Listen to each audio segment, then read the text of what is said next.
Hello everyone. पिछले class में मैंने आप लोगों को एटिपिकल एंटीसाइकोटिक के बारे में बताया था। 3 ड्रग्स के बारे में बता दी थी। अब चौथा है क्लोजापाइन। क्लोजापाइन यूजेस क्या है? इसका uses drug of choice for resistant schizophrenia.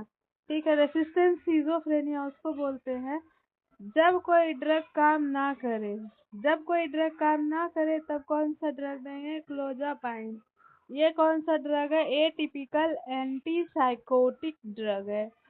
Also used in drug of choice in suicidal tendency.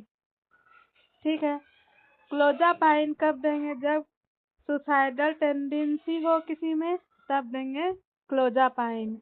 और सुसाइडल टेंडेंसी में ड्रग कौन कौन सा देंगे? एक तो क्लोजापाइन देंगे, दूसरा लिथियम देंगे। लेकिन ये दोनों भी जब काम ना करे तो क्या देंगे? ईसीटी। ठीक है, अब इसका साइड इफेक्ट क्या है क्लोजापाइन का? पहला है सिडेशन। पहला क्या हो जाएगा? सिडेशन। और दूसरा क्या हो जाएगा? एक ग्रेन्युलोसाइटोसिस। साइटोसिस का मतलब होता है बढ़ना किसी भी चीज का। पीनिया मीन्स होता है कम होना। तो एक ग्रेन्युलोसाइट किसका टाइप है? डब्ल्यूबीसी का। ठीक है, डब्ल्यूबीसी में कौन कौन से सेल्स आते हैं? एक तो ग्रेन्युलोसाइट्स होता है और एक ग्रेन्युलोसाइट्स होता है। ग्रेन्युलोसाइट्स, क्लोजापाइन क्या करता है? ग्रेन्युलोसाइट्स को किल करता है, ग्रेन्युलोसाइट्स को डिस्ट्रॉय करता है। तो ग्रेन्युलोसाइट्स में भी मैक्सिमम कौन सा सेल रहता है? न्यूट्रोफिल रहता है। तो सबसे ज्यादा किसको डिस्ट्रॉय करेगा? क्लोजापाइन न्यूट्रोफिल को। मतलब मान लेते हैं कि न्यूट्रोफिल 100 है और हमारा एक ग्रेन्युलोसाइट कितना है? 50 है। तो ये क्लोजापाइन क्या करेगा? ग्रेन्युलोसाइट को डिस्ट्रॉय करके इसका अमाउंट 20 कर देगा, लेकिन एक ग्रेन्युलोसाइट का क्या हो जाएगा? अमाउंट 50 ही रहेगा। तो इसके ग्रेन्युलोसाइट के कंपैरिजन में एक ग्रेन्युलोसाइट का अमाउंट क्या हो जाएगा? वो बढ़ जाएगा। ठीक है, तो इसीलिए यहाँ पे क्या होता है? एक ग्रेन्युलोसाइटोसिस। मतलब क्या हो गया? Granulocyte kill more and decrease it. ठीक है, क्लोजापाइन क्या करेगा? ग्रेन्युलोसाइट को ज्यादा डिस्ट्रॉय करेगा और इसका अमाउंट क्या हो जाएगा? डिक्रीज हो जाएगा। As a result increase A granulocyte. तो एक ग्रेन्युलोसाइट अगर बढ़ गया तो इसी को क्या बोलेंगे? एक ग्रेन्युलोसाइटोसिस। अब इसमें क्या होता है? ग्रेन्युलोसाइट्स में भी डिक्रीज मोर क्या होता है? न्यूट्रोफिल्स। न्यूट्रोफिल से क्या है? टाइप का डब्ल्यूबीसी है। ठीक है, मॉनिटर डब्ल्यूबीसी काउंट। मतलब जब भी हम क्लोजापाइन देंगे तो क्या काउंट मॉनिटर करेंगे? डब्ल्यूबीसी काउंट को। ये क्या हो जाएगा? नर्सिंग इंटरवेंशन हो जाएगा। नॉर्मली डब्ल्यूबीसी कितना रहता है? 4 से 11,000 रहता है क्या? WBC normally. और उसमें भी न्यूट्रोफिल्स कितना रहता है? 1500 से 4000। ठीक है, अब एक ग्रेन्युलोसाइटोसिस किसको बोलेंगे? एक ग्रेन्युलोसाइटोसिस तब बोलेंगे जब न्यूट्रोफिल का काउंट कितना हो जाएगा? 500 से कम हो जाएगा, तब हम बोलेंगे उस कंडीशन में एक ग्रेन्युलोसाइटोसिस। ठीक है, if neutrophil less than 500 called agranulocytosis. ठीक है, ये क्या हो जाएगा? मोस्ट कॉमन काउज क्या हो जाएगा? एक ग्रेन्युलोसाइटोसिस का ड्रग्स। कौन कौन सा ड्रग्स? Chemotherapy, clozapine and कार्बामेजेपाइन। ठीक है, अब देखते हैं इसका क्लोजापाइन का तीसरा साइड इफेक्ट है साइलोरिया। साइलोरिया में क्या होता है? Increase salivation. मतलब सलाइवा ज्यादा अमाउंट में निकलने लगता है। तो इसको एक और सिंड्रोम बोलते हैं, वेट पिलो सिंड्रोम। साइलोरिया को क्या बोलते हैं? Wet pillow syndrome. मतलब जब भी हम सोएंगे तो ज्यादा सलाइवा होने के कारण हमारा पिलो भींग जाएगा सलाइवा के कारण। तो ये किसका साइड इफेक्ट ऑफ क्लोजापाइन है? Drug of choice for. अब देखते हैं ड्रग ऑफ चॉइस फॉर एक ग्रेन्युलोसाइटोसिस क्या है? फिलगैस्ट्रिन है। फिलगैस्ट्रिन एक किस टाइप का ड्रग है? वो है कॉलोनी स्टिमुलेटिंग फैक्टर। मतलब ये बोन मैरो में जाके ग्रेन्युलोसाइट के अमाउंट को बढ़ाएगा। ठीक है। मोस्ट कॉमन साइड इफेक्ट है फिलगैस्ट्रिन का एनाफाइलेक्सिस, मतलब इसका सीवियर क्या हो जाएगा, रिएक्शन हो जाएगा, उसी को क्या बोलते हैं, anaphylaxis. Drug of choice for positive symptoms of schizophrenia. Positive symptom क्या होता है, जो बॉडी में है जरूरत से ज्यादा दिखने लगता है, जैसे हेल्यूसिनेशन, डेल्यूजन। हेल्यूसिनेशन क्या है, किसके कारण होता है, एटिपिकल एंटीसाइकोटिक के कारण होता है। ठीक है। टिपिकल है टिपिकल एंटीसाइकोटिक के कारण हेल्यूसिनेशन हो जाएगा। तो हेल्यूसिनेशन में क्या होता है, मान लेते हैं हम वहाँ पे दो आदमी खड़े हैं और हेल्यूसिनेशन के कारण क्या हो जाएगा, क्लोजापाइन जब खाएंगे तो उसको क्या हो जाएगा, पॉजिटिव सिम्टम उसको 4% दिखेंगे। And drug of choice for positive symptoms of schizophrenia क्या हो जाएगा, drug of choice for negative symptom of schizophrenia हो जाएगा एनहेडोनिया लॉ। सिम्टम्स क्या हो जाएगा, एनहेडोनिया हो जाएगा, apathy, anhedonia loss of pleasure and apathy, loss of emotion, alogia means loss of speech. ये किसका हो जाएगा, निगेटिव सिम्टम एटिपिकल एंटीसाइकोटिक का। अब ट्रीटमेंट रिगाइम फॉर सिजोफ्रेनिया। अगर हम एटिपिकल एंटीसाइकोटिक लेते हैं तो उसको पहले से 6 वीक तक मॉनिटर करेंगे।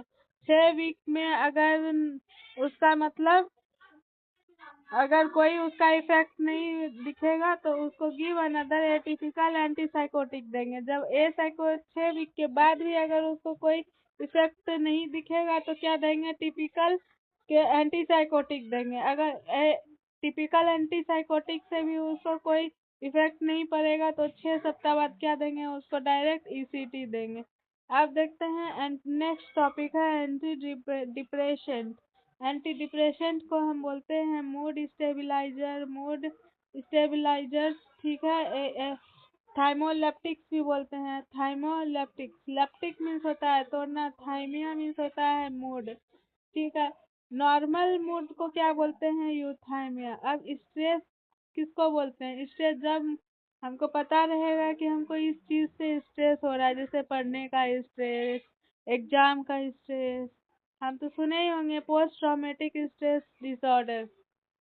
डिप्रेशन कब होता है, जब किसी चीज का वजह ना होता है, वजह ही नहीं पता चलता है कि मेरा मूड क्यों सैड है, हम डिप्रेशन में हैं, उसको क्या बोलते हैं, डिप्रेशन। अब डिप्रेशन किस कारण होता है, सेरोटोनिन एंड नॉर एड्रिनलिन के कारण क्या होता है, डिप्रेशन होता है। तो ये सेरोटोनिन और adrenaline responsible to keep mood stable. ठीक है। डिप्रेशन में क्या होगा, सेरोटोनिन का अमाउंट कम हो जाएगा और नॉर एड्रिनलिन का अमाउंट कम होगा, उसमें भी ज्यादा सेरोटोनिन का अमाउंट कम होगा। मेनिया में क्या होगा, मेनिया में नॉर एड्रिनलिन का अमाउंट ज्यादा हो जाएगा और सेरोटोनिन का भी अमाउंट ज्यादा होगा, लेकिन ज्यादातर नॉर एड्रिनलिन के कारण बढ़ने के कारण मेनिया होता है। और हैप्पी हार्मोन किसको बोलते हैं, इंडोर्फिन्स को बोलते हैं। इंडोर्फिन्स को बोलते हैं। इंडोर्फिन्स क्या है, एक नेचुरल ओपिएट्स है, ये हैप्पी करता है मूड को, और ये क्या करता है, इंडोर्फिन अटेंशन को इंक्रीज करता है। तो ये अटेंशन हैप्पी में और मूड स्टेबलाइज करने में अलग अलग न्यूरोट्रांसमीटर काम करता है। मूड को स्टेबलाइज करने में सेरोटोनिन एंड नॉरएड्रेनालिन को, और हैप्पी करने में के लिए इंडोर्फिन रिस्पॉन्सिबल होता है। तो maximum endorphin increase during sexual intercourse more than exercise. सबसे ज्यादा कब होता है इसका, इसमें, और उसके बाद सेकेंड ऑप्शन में एक्सरसाइज। और लव एंड किस हार्मोन किसको बोलते हैं, ऑक्सीटोसिन को बोलते हैं। अब देखते हैं हमारा प्री साइनेप्स में क्या रहता है, सेरोटोनिन रहता है और नॉर एड्रिनलिन रहता है। सेरोटोनिन को क्या बोलते हैं, 5-HT हाइड्रोक्सी ट्रिप्टोफेन। ठीक है। जब भी ये क्या होगा, प्री साइनेप्स से बाहर निकल के कहाँ आ जाएगा, साइनेप्स में आ जाएगा। साइनेप्स में 5-HT और नॉर एड्रिनलिन आएगा, सेरोटोनिन एंड नॉर एड्रिनलिन जब साइनेप्स में आएगा तो मान लेते हैं कि 100 अमाउंट में आया, तो 50 अमाउंट क्या हो जाएगा, हमारा जो है मूड को स्टेबलाइज करने में इसका यूज हो जाएगा। और बचा 50, तो 50 जो बचेगा वो क्या करेगा, ये तो MAO के द्वारा क्या हो जाएगा, ये 20 मान लेते हैं, 25 को नंबर में ये क्या हो जाएगा, सेरोटोनिन ब्रेक हो जाएगा। किसके द्वारा, मोनो अमाइनो ऑक्साइडेज के द्वारा। बचा 25 सेरोटोनिन क्या हो जाएगा, वो रीअपटेक हो जाएगा प्री साइनेप्स में। ठीक है, अब देखते हैं क्या होता है एंटी डिप्रेसेंट। एंटी डिप्रेसेंट्स में दो तो हमको जब भी डिप्रेशन आएगा तो हम दो तरीका से ठीक कर सकते हैं। कैसे ठीक करेंगे, मतलब हमको जो है सेरोटोनिन साइनेप्स में बनाए रखना है, तो कैसे हम ठीक कर सकते हैं, माओ इनहिबिटर का यूज करके या फिर रीअपटेक को रोक करके। तो देखते हैं इसमें एंटी डिप्रेसेंट दो टाइप के होते हैं, एक माओ इनहिबिटर और दूसरा होता है रीअपटेक इनहिबिटर। रीअपटेक इनहिबिटर भी दो टाइप का होता है, जो कि यह 5-HT और नॉर एड्रेनलिन दोनों के रीअपटेक को ये क्या करेगा, इनहिबिट करेगा। और एक होता है ओनली सेरोटोनिन के अपटेक को इनहिबिट करता है। जो ये दोनों को रीअपटेक होने से इनहिबिट करेगा उसको बोलते हैं TCA, ट्राइसाइक्लिक एंटी डिप्रेसेंट। तो ये क्या करेगा, साइनेप्स में सेरोटोनिन एंड नॉरएड्रेनालिन के अमाउंट को यह क्या कर देगा, इंक्रीज कर देगा। तो इसका साइड इफेक्ट क्या होता है, इसका साइड इफेक्ट क्या होगा, जब ये साइनेप्स में नॉरएड्रेनालिन के अमाउंट को क्या करेगा, इंक्रीज करेगा। तो नॉरएड्रेनालिन क्या करता है, सिंपैथेटिक नर्वस सिस्टम के एक्टिविटी को इंक्रीज कर देता है। जब सिंपैथेटिक नर्वस सिस्टम की एक्टिविटी इंक्रीज होगा तो हार्ट रेट, BP, जो भी उसका एक्टिविटी है वो एक्स्ट्रा इंक्रीज हो जाएगा। तो इसका साइड इफेक्ट यही है कि इसमें सिंपैथेटिक नर्वस सिस्टम के एक्टिविटी को इंक्रीज कर देता है। और ये जो है, जो सिर्फ रीअपटेक किसका इनहिबिट करेगा, सेरोटोनिन के अपटेक को इनहिबिट करेगा, तो उसको बोलते हैं SSRI, selective serotonin reuptake inhibitor. अब देखते हैं माओ जो है, मोनो अमाइनो ऑक्साइडेज इनहिबिटर जो है, ये क्या है, मोस्ट फेटल इसमें साइड इफेक्ट आता है। ये क्या करेगा, ब्रेक डाउन एंड इनहिबिट क्या करेगा, ये किसको किसको ब्रेक डाउन होने से इनहिबिट करता है, सेरोटोनिन, नॉरएड्रेनालिन एंड टायरामिन। ठीक है, अब क्या होगा कि जब भी हम मतलब माओ लेंगे तो उसमें क्या आएगा, चीज रिएक्शन आएगा। चीज रिएक्शन कैसे होगा, तो देखते हैं। टायरामिन क्या है, एक एक्सोजीनस केटेकोलामाइन है। केटेकोलामाइन क्या होता है, वो एड्रिनल मेडुला से सिक्रीट होता है। एड्रिनल मेडुला से इंक्रीज होगा। जो हमारे बॉडी में केटिकोलामाइन दो टाइप के होते हैं, एक होता है इंडो केटिकोलामाइन और दूसरा होता है एक्सो केटिकोलामाइन। इंडो उसको बोलते हैं जो हमारे बॉडी में ऑलरेडी प्रेजेंट रहते हैं, उनका फॉर्मेशन हमारे बॉडी में होता है। तो उसका एग्जांपल हो गया एड्रीनलिन, नॉर एड्रीनलिन और डोपामिन, ये हो गया इंडोजीनस कैटिकोलामाइन। और एक्सोजीनस कैटिकोलामाइन वो हुआ जो हमारी बॉडी में फॉर्म नहीं होते हैं, तो उसका एग्जांपल हो गया टायरामीन। ठीक है, ये कैटिकोलामाइन क्या करता है, इंक्रीज करता है सिंपैथेटिक नर्वस सिस्टम को। और इसको हम कहाँ से लेंगे, एक्सोजीनस कैटिकोलामाइन बाहर से जो हम लेते हैं फूड के थ्रू। तो टायरामीन किस में पाया जाता है, चीज में, रेड वाइन, डायरी प्रोडक्ट। ठीक है, तो इसका क्या हो जाएगा, इसमें आप देखते हैं चीज रिएक्शन क्या होता है। चीज रिएक्शन में क्या होगा कि जब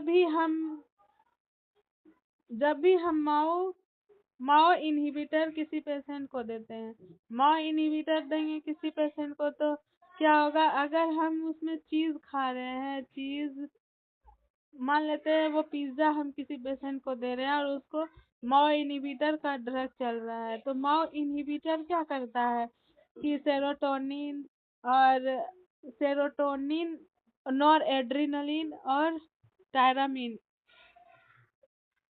ये कि किस माओ क्या करेगा, ये सबको ब्रेक करेगा, लेकिन माओ इनहिबिटर जब देंगे तो उसके बॉडी में माओ तो है ही नहीं, तो उस जगह क्या हो जाएगा, टायरामीन का अमाउंट जो है बहुत ही ज्यादा अमाउंट में इंक्रीज हो जाएगा।